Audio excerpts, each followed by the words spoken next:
तो एक बार फिर आप तमाम लोगों का स्वागत है ई साहित्य आज तक में। हमारा ये साहित्य का मंच, अलग अलग फील्ड के तमाम लोग, तमाम दिग्गज लोग अपनी अपनी बातें रख रहे हैं और हम लोग उनके बारे में जानने की कोशिश कर रहे हैं। लॉकडाउन का टाइम है और इस वक्त सभी घरों में है, तो ऐसे लोगों को आप तक पहुंचाने की जिम्मेदारी हम लोगों की है और उनसे बात करने की।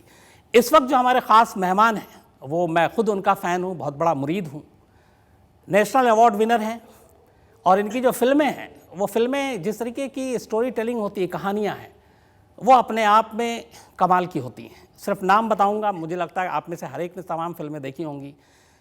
अ वेडनेसडे पता नहीं मैंने कितनी बार देखी, इसके अलावा बेबी, इसके अलावा स्पेशल 26, रुस्तम, आपको MS Dhoni, the untold story, Aiyaary, ऐसी तमाम फिल्में हैं जिन्होंने बनाई, आज हमारे साथ हैं और बड़ी खुशकिस्मती की बात है हम लोगों की।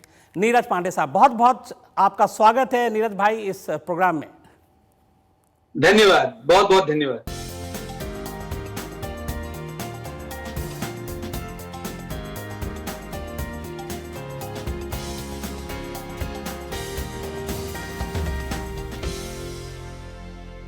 मैंने आपकी फिल्मों के नाम लिए बहुत सारे, बट मैं इनके ऊपर बाद में बात करूंगा। मेरी एक पहली चीज़, क्योंकि मुझे पता चला कि आप शेर व शायरी के बहुत बड़े शौकीन हैं और मिर्ज़ा गालिब आपके बड़े आइडल हैं और मिर्ज़ा गालिब के शेर आप बहुत ज़्यादा उसको फॉलो करते हैं और इत्तेफाक से मैं भी। तो मेरी ये एक सवाल भी और शिकायत भी है कि गालिब साहब को भी आपने डेंजर जोन में झोंक दिया, ऐसा क्यों किया आपने?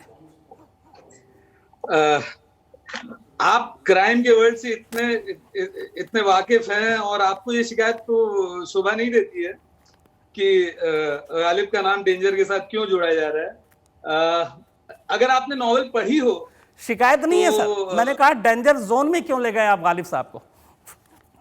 हाँ, तो दैट्स द पॉइंट। मैंने ये महसूस किया और मैं ये ऐसा मेरा यकीन है कि उनकी जो शायरी है वो आप किसी भी दुनिया में और किसी भी जोन में अगर उसको रखें तो बड़ा sense, it makes complete sense. और उसके जो मायने हैं वो उन दिनों जब वो लिखते थे तब भी उसके मायने उतने ही रेलेवेंट थे जितना कि आज है।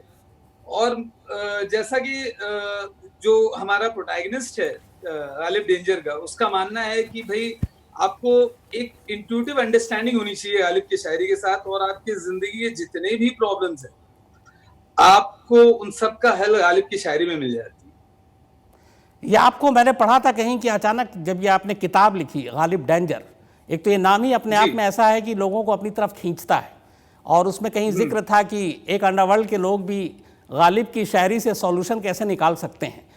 तो मैंने कहीं पढ़ा कि इस किताब को लिखने का और ये थीम, ये आइडिया आपको किसी एक रेड लाइट के पास मिला था जहां आप कहीं रास्ते में थे, गुजर रहे थे, तो अचानक ये ख्याल कहां से आ गया? हाँ, मैं गाड़ी में था और एक सिग्नल पे था और मैं एक मीटिंग से निकलकर अपने दफ्तर की ओर जा रहा था और अपनी गाड़ी जो है एक सिग्नल पे आकर रुकी और ये काफी कुछ चल रहा था मेरे दिमाग में एक सब्जेक्ट को लेके।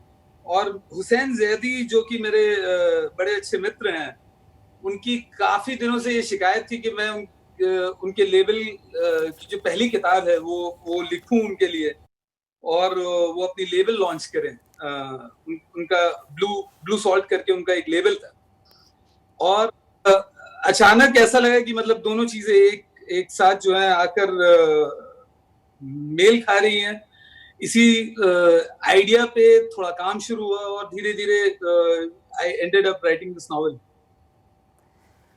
पूरी जब आपने इसमें कहानी लिखी, और जाहिर सी बात है जिस तरीके से आपके बारे में है कि गालिब की शायरी के भी आप एक तरह से बहुत बड़ा शौक रखते हैं, तो आगे बढ़ो उससे पहले कुछ गालिब के शेर अच्छे याद हों जो आप इस वक्त शेयर करना चाहें? गालिब का मतलब अब मैं मेरे जबान से सुनेंगे तो आपको जो थोड़ी बहुत मोहब्बत है आपको वो भी नहीं, मोहब्बत बरकरार रहेगी, मतलब मोहब्बत बरकरार रहेगी। एक दो लाइनें हैं जो मैंने बुक में भी यूज नहीं की है, but it's very dear to मी।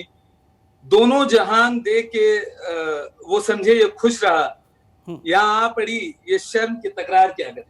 वाह वाह वाह।